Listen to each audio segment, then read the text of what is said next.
On the southern tip of Australia's Great Barrier Reef lies one of Earth's greatest biological treasures, Heron Island.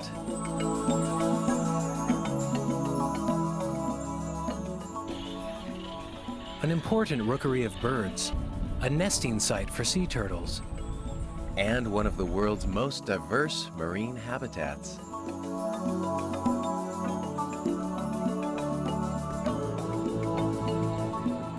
The wildlife that returns here each year evokes a sense of timeless isolation.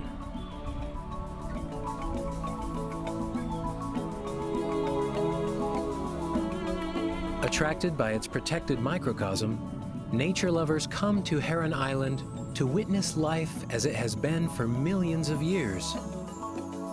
Can this ancient sanctuary help us to understand how life might be again?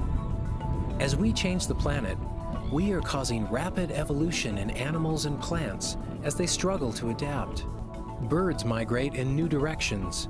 Hunted mammals and fish are genetically smaller. Pests shrug off billion-dollar poison programs, and new diseases evade our best antibiotics.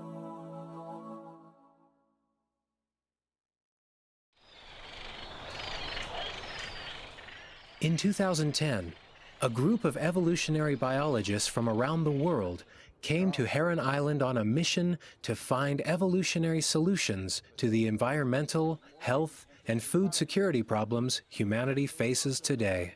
The idea of really bringing together people working in quite different areas of evolutionary biology, from the health area, from the agricultural area, and from the conservation biology area. People that don't usually talk that much together, and having them come together and share their current state of progress, I think is very exciting from the point of view of being able to jumpstart people in other areas. What we have here are experts, young and older, from universities in the US, Canada, Europe, Australia, Africa. We brought people from around the world. And this is the first chance they've had to come together. The uniqueness of this meeting by far is the fact that we can bring together people who are working in applied areas of ecology that I think for the most part don't interact with each other, even where they occur at the same institutions. We often pick up magazines or newspapers and read about the activities of people in medicine or agriculture or conservation where they're applying evolutionary themes, and we think that's interesting and novel and so on, but we often don't get a chance for these face-to-face interactions to really explore some of these commonalities and differences.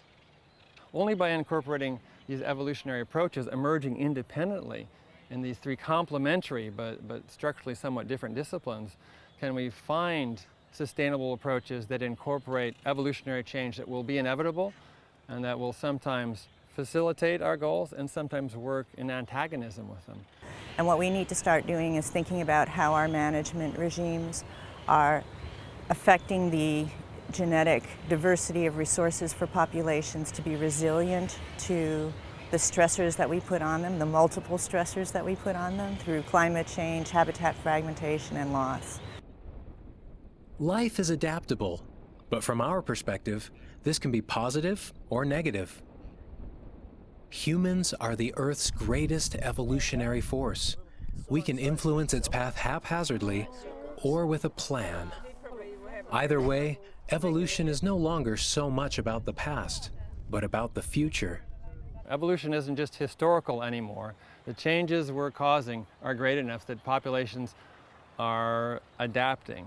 Some of that adaptation causes problems, antibiotic resistance, insecticide resistance, and some of it is helpful and beneficial as threatened populations when they're dealing with, say, pollutants that humans release into the environment, or habitat loss, or the many cases of invasive species. They're, in quotes, doing their best as populations of plants or animals to find solutions, and that's causing genetically based evolution. And so some groups of animals are finding their own solutions, but the question is, will it be enough? Will it be too little too late? And can we find ways to facilitate beneficial evolution and to control deleterious, costly evolution? Conferences like this that bring together people and experts from different disciplines and try to break down the silos is essential, because we need integrated solutions. We don't have the luxury of biologists anymore of doing research, publishing it, and hoping that some policy decision maker will read our work and implement it. We have to be much more proactive and engage with policy and decision makers to ensure that we build a better bridge between science and decision making. We don't have a lot of time. Evolution is current and fast. It is an inevitable, unstoppable result of human action.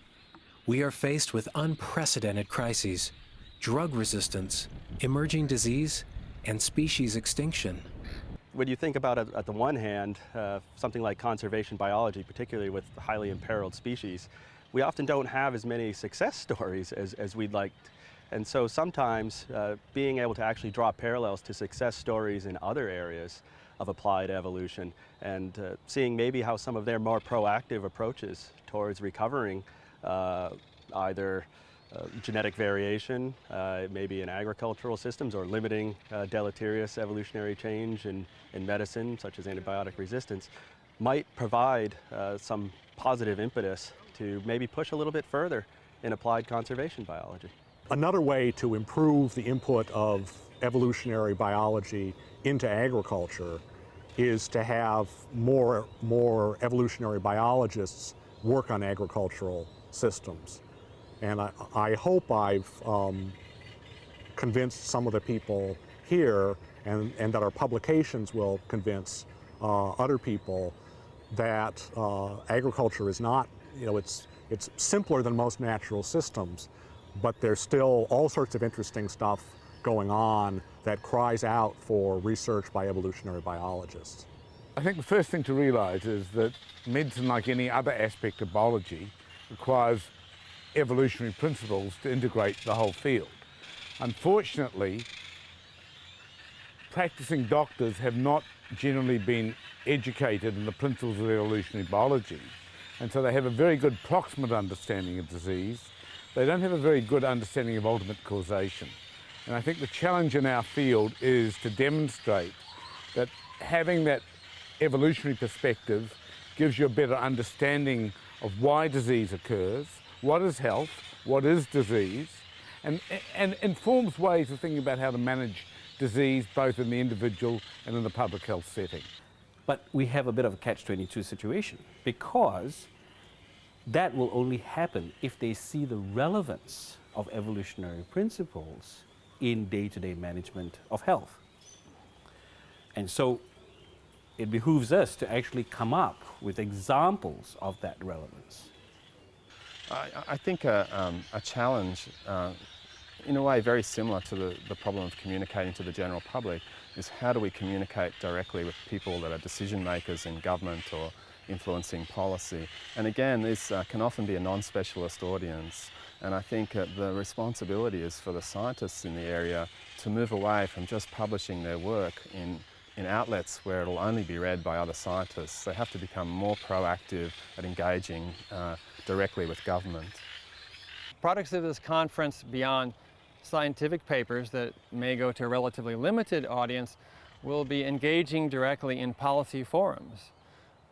Governmental agencies around the globe are looking for additional direct input from the scientific community for suggestions, for guidance, and just for a heads up about what some of the most important developing concerns are, and also new developments within science that can address those. So our plan is to go directly to those agencies and those organizations. As the world's greatest influence on all species survival, including our own, we have the knowledge to influence evolution. We can choose a positive path, or we can choose a reckless approach. As human impacts reach ever deeper and farther, our work is to bring evolutionary scientists and communities together to create the tools for a better future. The importance of this meeting, the importance of our work, well, evolution is everywhere. We've only just realized that, but no matter whether your interest is in health, in food security, in the conservation of biodiversity, the world we're working to conserve and develop today is going to be different in 1 year, 5 years, 10 years.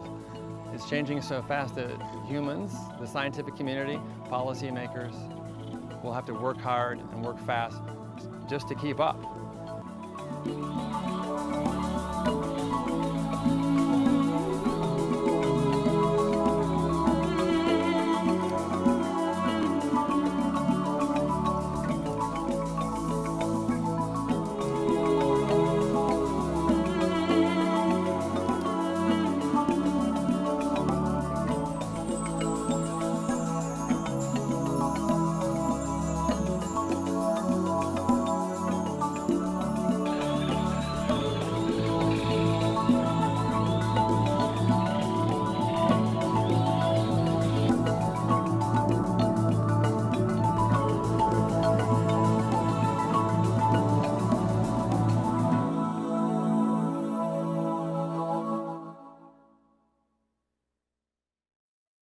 For more information, visit the Institute for Contemporary Evolution online at icevolution.org.